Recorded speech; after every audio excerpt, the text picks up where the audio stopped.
परित्राणाय साधूनां विनाशाय च दुष्कृतां धर्म संस्थापनार्थाय संभवामि युगे युगे.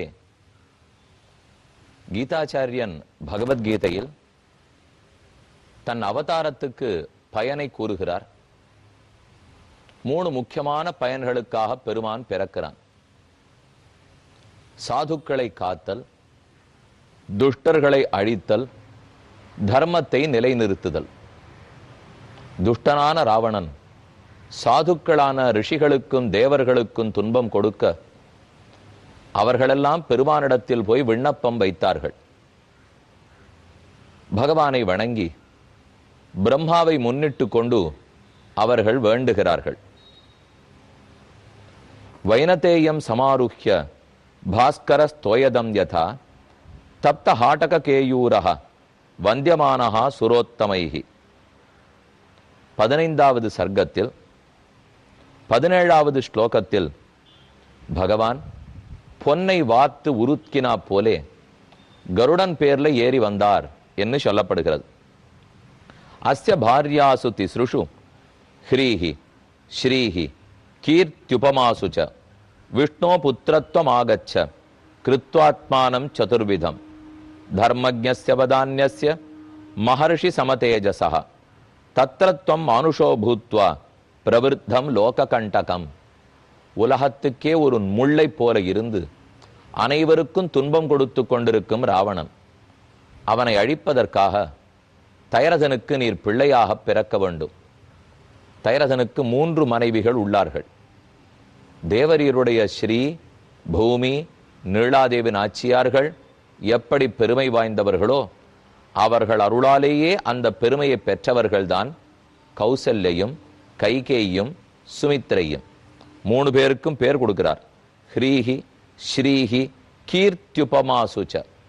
ஸ்ரீஹி என்று மகாலட்சுமிக்கு திருநாமம், ஹ்ரீஹி என்று பூமாதேவிக்கு திருநாமம், கீர்த்தி என்று நீளாதேவி நாச்சியாரை கூறுவதாக கொள்ள வேண்டும். ஹ்ரீஷ்சதே லக்ஷ்மீஷ்ச பத்னியௌ அஹோராத்திரே பார்ஷ்வே என்று சாஸ்திரம் உபனிஷத்து கூறுகிறது.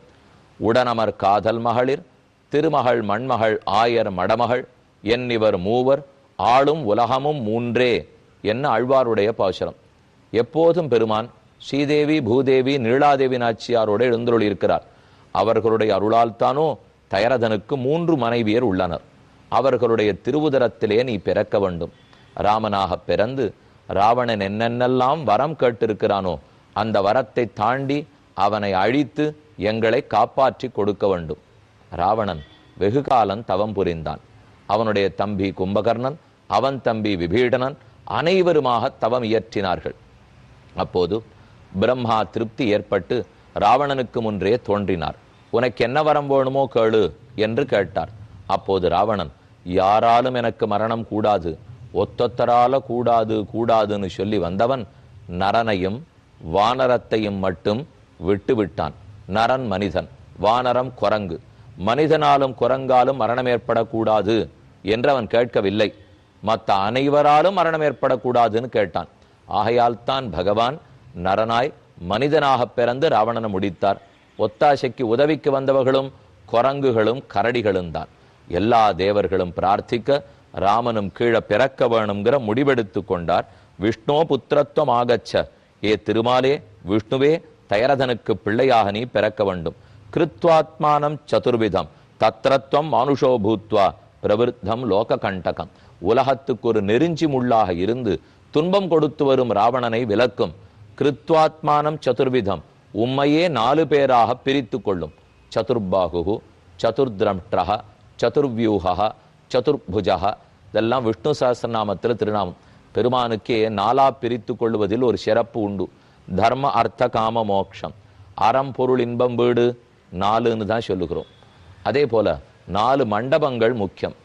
பெருமானுடைய ஸ்ரீரங்கம்ங்கிறது போக மண்டபமாகவும், திருவேங்கடம் திருமலைங்கிறது புஷ்ப மண்டபமாகவும், காஞ்சிபுரம் தியாக மண்டபமாகவும், யதுகிரி எதிராஜர் பெருமான் 12 ஆண்டு காலம் யதுகிரியிலே ராமானுஷர் எழுந்தருளி இருந்தார். திருநாராயணபுரம் மேலக்கோட்டை, அதை ஞான மண்டபமாகவும் சொல்லுவார்கள்.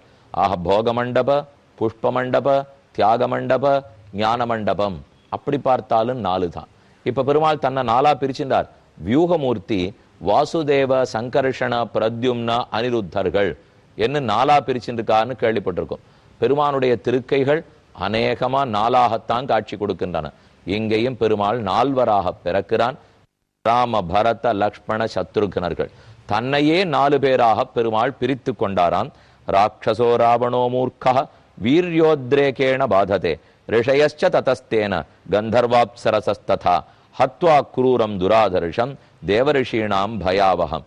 இந்த வேண்டுகோளை கேட்ட திருமால் இடி இடித்தார் போன்ற உயர்ந்த குரலிலே அவர்களை ஆஸ்வாசப்படுத்தி சமாதானப்படுத்துகிறார். வத்ஸ்யாமி மானுஷே லோகே பாலயன் பிருத்திவீமிமாம்.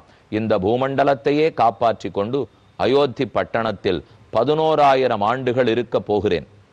தசவருஷ சஹசிராணி தசவருஷ சதானிச்ச ஹத்வா குரூரம் துராதர்ஷம் தேவரிஷீணாம் பயாவகம். தேவர்களுக்கும் ரிஷிகளுக்கும் பயத்தை ஊட்டும் ராவணனை முடித்து பூமியே ஆண்டு கொண்டு 11,000 ஆண்டுகள் இருப்பேன். மானுஷ்யே சிந்தையாமாச ஜன்மபூமி மதாத்மனஹ. எங்கே பிறக்க வேணும், எந்த ஊர், எந்த நரிக்கரை, யார் பெற்றோர், யார் கூட பிறந்தவர்கள், கிடுகிடுவென்று பெருமான் சங்கல்பித்து கொண்டான். தயரதனையும் கௌசல்யையும் பெற்றோராக தேர்ந்தெடுத்தான். ததஹ பத்மபலாசாட்ச கிருத்வாத்மானம் சதுர்விதம் பிதரம் ரோச்சயாமாச ததா தசரதம் நிருபம். தசரதனை தனக்கு தந்தையாக வரித்தான் ராமன். இதுதான் பெருமானுக்கு வேறுபாடு. நாம யாரும் இன்னார் நமக்கு பெற்றோரா இருக்கட்டும்னு நம்ம தேர்ந்தெடுக்க முடியாது. நம்ம பெற்றோர்களும் இன்னவர் நமக்கு குழந்தையா இருக்கட்டும்னு தேர்ந்தெடுக்க முடியாது. அது கர்மத்தின் வசப்பட்டு பிறக்கிறோம். ஆனா பகவானோ ததா பத்மவலாசாட்சா கிருத்வாத்மானம் சதுர்விதம், தன்னையே 4வராக பிரித்து கொண்டார். பிதரம் ரோச்சயாமாச, இவர் நமக்கு தந்தையாக இருக்கட்டும், தயரதன் நமக்கு தந்தையாகவும் கௌசல்யை நமக்கு தாயாகவும் இருக்கட்டும் என்று சங்கல்பித்து கொண்டான். பிதரம் ரோச்சயாமாச ததா தசரதம் நிருபம் தமுத்ததம் ராவணம் உக்ரதேஜசம் பிரவருத்த தர்ப்பம் திரிதசேஸ்வரத்விஷம் விராவணன் சாது தபஸ்வி கண்டகம் தபஸ்வினாம் உத்தர தம் பயாவகம் தமேவ ஹத்வா சபலம் சபாந்தவம் விராவணம் ராவணமுக்ர பௌருஷம் ஸ்வர்லோகமாகச்ச கதஜ்வரச்சிரம் சுரேந்திரகுப்தம் கததோஷ கல்மஷம். உடனே தேவர்களெல்லாம் வேண்டி